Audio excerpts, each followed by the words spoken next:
عدم اعتماد کا شور ہے، بڑا ظلم برپا ہے ملک کے اندر۔ میں ہاتھ جوڑ کے اپیل کرتا ہوں مولانا فضل الرحمان صاحب سے کہ ان السمع والبصر والفؤاد کل اولئک عنہ مسئولا۔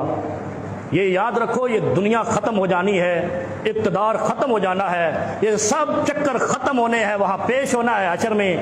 کسی کو یہودی ایجنٹ مت کہو، قادیانی ایجنٹ مت کہو، اور وہ شخص وہ ہے جس نے تیرے 30-40 سالہ اقتدار کے باوجود قرآن کے اوراق پہ ٹیکس ختم نہیں کیا تھا۔ اس شخص نے آ کر قرآن کے کاغذوں پہ کہتا ہے جب مجھے پتا چلا کہ قرآن کا جو درآمد ہوتا ہے پیپر اس میں بھی ٹیکس لیا جاتا ہے، میں نے وہ ٹیکس فری کر دیا ہے، اور تمہیں کیا چاہیے؟ پھر اس نے اقوام متحدہ میں جو تقریر کی ہے، اس تقریر کے بعد چچنیا کا صدر ماسکو میں صرف اس کا ماتھے کو بوسہ دینا آیا ہے کہ میں دیکھنے آیا ہوں اس شخص کو کہ جس نے اقوام متحدہ میں اسلام کا مقدمہ لڑا ہے۔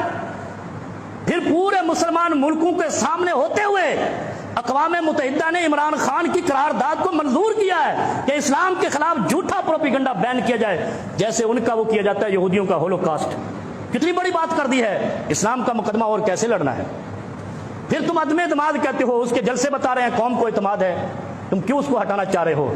میں علماء سے عرض کرتا ہوں کہ اللہ کے لیے اللہ سے ڈر جاؤ، کسی کی ذات کے لیے دین کو استعمال نہیں کرو۔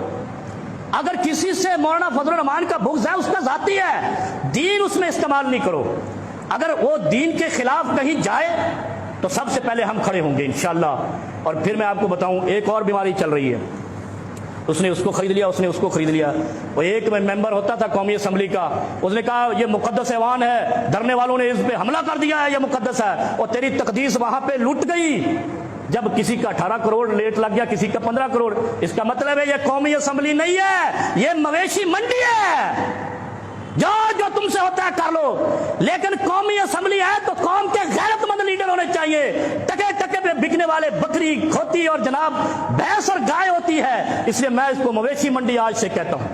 اگر یہ بکنے والا رواج ختم نہیں ہوا تو قوم کیا غیرت پر؟ یہ قوم کی نمائندگی کرتے ہیں جو اپنا ریٹ لگواتے ہیں، جیسے یہاں پہ کراچی میں ایشیا کی سب سے بڑی منڈی لگتی ہے، یہ 15 لاکھ کا بیل ہے، تم 15 کروڑ کے ہو۔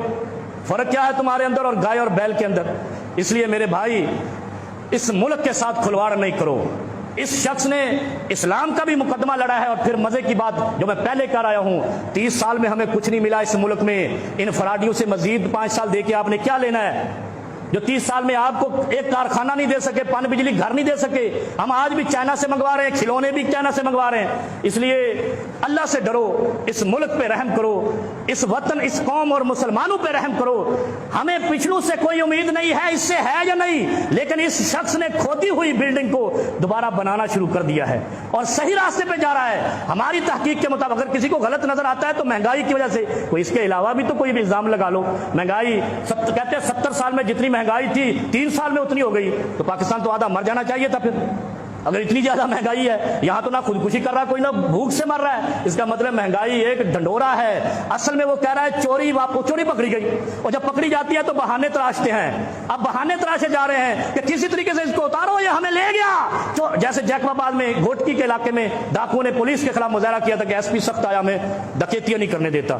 یہ چکر ہے۔ اور ایک مثال میں آپ کو سنا کے بات ختم کرتا ہوں، کیونکہ حق کا ساتھ جو قوم نہیں دیتی خدا ان کا فَإِنَّ لَهُ مَعِيشَةً ضَنْكَا، جو قوم حق اور باطل کو نہیں پہچانتی خدا ان کا رزق تنگ کر دیتا ہے۔ کسی کو نہیں سنائی آج تک بات۔ 10 دن ہمیں بند رکھا میلوڈی تھانے کے اندر، میلوڈی اسلام آباد کا ایک علاقہ ہے۔ وہ ہم نے پوچھا کیا مسئلہ ہے، انہوں نے پیپر لے کے آئے رات کو 2 بجے، اس پہ سائن کرو۔ پڑھا تو اس میں لکھا تھا جب وہ فلاں عالم دین گرفتاری دے دے گا آپ کو رہائی مل جائے گی۔ 10 دن ہم بند رہے، بالآخر اس نے گرفتاری دی، ہم رہا ہو گئے۔ ہم نہ ضمانتی، نہ اس کی پارٹی کے، نہ ہم اس جلسے کے شریک۔ شہباز شریف اس وقت وزیر اعلیٰ تھا، اور یہ شخص اس شخص کا ضمانتی ہے جو ملک سے فرار ہو کے واپس نہیں آ رہا، جس کو 7 دورے پڑ رہے تھے۔ عمران خان صاحب، اگر اس خاندان کے 10 افراد کو آپ بند کر دیں، وہ بھاگتا ہوا شام کو ادھر آئے گا اس شرط پہ کہ جب یہ چھوٹیں گے تب جب وہ آئے گا تو ملک سب سدھر جائے گا۔ آپ ڈھیل دیتے ہو جس پہ عذاب کھڑا ہو جاتا ہے۔ اللہ رب العالمین ہمیں حق سمجھنے اور حق کا ساتھ دے۔ ہمیں جمہوریت سے کوئی غرض نہیں، آمریت سے کوئی غرض نہیں، اس قوم کو اپنی خوشحالی سے غرض ہے، اس قوم کو رزق سے غرض ہے۔ اور اگر ایسا نہیں ہے تو اللہ کی پکڑ ان قوموں پر آتی ہے جو بغاوت کرتے ہیں، سرکشی کرتے ہیں، حق کو نہیں پہچانتے۔